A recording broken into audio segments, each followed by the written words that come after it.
Shri Bhuvi properties private limited వారి 7 hills future city ఇప్పుడు మన సాగర్ హైవేలో నమ్మకానికి అమ్మలాంటిది మన భూవి ప్రాపర్టీస్.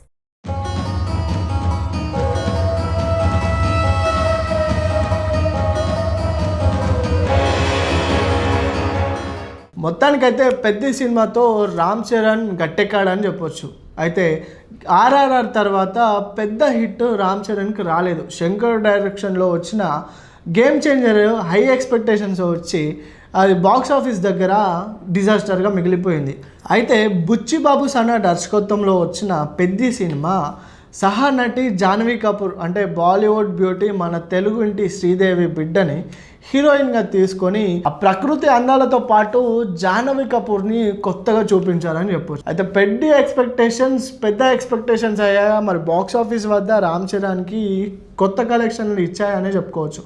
అయితే ఈ సినిమాలో మన మిర్జాపూర్ హీరో అయిన శర్మ కూడా రామ్ చరణ్కి గట్టిపోట ఇచ్చాడని చెప్పొచ్చు. అంటే ఏ విధంగా అంటే ఈ సినిమా ప్రకృతి అందాలైన ఒక కొండ ప్రాంతంలో ఉంటుంది. ఆ కొండ ప్రాంతానికి ఎటువంటి బస్సు రైలు వంటి మార్గాలు కూడా ఉండవు. అయితే వీళ్ళు కొండ ప్రాంతాల్లో ఉండే కొంతమంది పెద్దలు అక్కడ స్ట్రైక్ చేస్తూ ఉంటారు. మాకు ఒక ట్రావెలింగ్కి ఏదైనా మాకు కావాలి అని వాళ్ళు స్ట్రైక్ చేస్తూ ఉంటారు, కానీ గవర్నమెంట్ వాళ్ళని పట్టించుకోరు.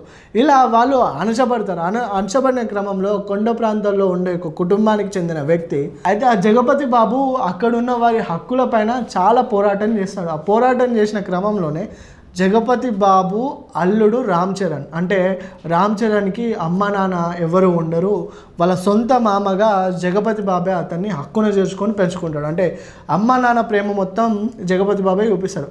ఈ విధంగా సాగుతున్న మూవీలో అక్కడ ఉండే రౌడీ షీటర్ విలన్ మన ఎవరైతే మిర్జాపూర్ హీరో ఉండో అతను జాహ్నవి కపూర్ని టీజ్ చేస్తూ ఉంటారు. స్టోరీ ఈ విధంగా కొంచెం ఫస్ట్ హాఫ్లో లాస్ట్లో కొంచెం ల్యాగ్ అనిపించిన సెకండ్ హాఫ్లో మాత్రం ట్విస్ట్ అదిరిపోతుంది. అయితే ఈ పెద్ద సినిమాలో మన Ram Charan cricket, running, wrestling ఆటల్లో తోపు ఉంటాడు. అయితే ఆ సరౌండింగ్స్లో కూడా రామ్ చరణ్ గేమ్కి పెద్ద ఫ్యాన్స్ అయిపోతారు. అయితే ఈ విధంగా ఒక మహిళను అంటే ప్రెగ్నెంట్గా ఉన్న మహిళను అక్కడ ఆమెకు ట్రీట్మెంట్ జరిగిపోవడం పోతూ ఆమె కొండ కింద ఉన్న సిటీకి వెళ్ళే క్రమంలో ఆమె మరణిస్తుంది. ఆ మరణించే క్రమంలో అక్కడున్న స్థానికులు పెద్ద ఎత్తున నిరసనలు చేస్తూ ఉంటారు. ఆ నిరసనలను కూడా గవర్నమెంట్ పట్టించుకోరు. అయితే ఎవరైతే ఈ రౌడీ షీటర్స్ కానీ గవర్నమెంట్కి కొంచెం సపోర్ట్గా ఉంటారు. ఆ క్రమంలోనే జగపతి బాబుని చంపేస్తారు. ఆ చంపేసిన క్రమం నుంచి స్టోరీ హైలైట్కి వెళ్ళిపోద్ది. ఆ తర్వాత జాహ్నవి కపూర్, రామ్ చరణ్ వచ్చి మొత్తానికైతే వాళ్ళ ఊరికి కావాల్సిన సంపదని ఆయన సృష్టించుకొని ఊరికి న్యాయం చేసే విధంగా ఈ స్టోరీ వెళ్తుందని చెప్పొచ్చు. ఫస్ట్ హాఫ్ ఎండింగ్లో కొంచెం ల్యాగ్ వెళ్ళినా శృతి హాసన్ పాట ఇచ్చే కిక్కు వేరే విధంగా ఉంటుంది. మరి సాంగ్స్ ఏఆర్ రెహమాన్ కంపోజ్ చేశారు కాబట్టి ఖచ్చితంగా పెద్ద హిట్ సాంగ్ అని చెప్పొచ్చు. మొత్తానికైతే బాక్స్ ఆఫీస్ వద్ద ఈ పెద్ద సినిమా మరి హిట్గానే వెళ్ళబోతుందని చెప్పుకోవచ్చు.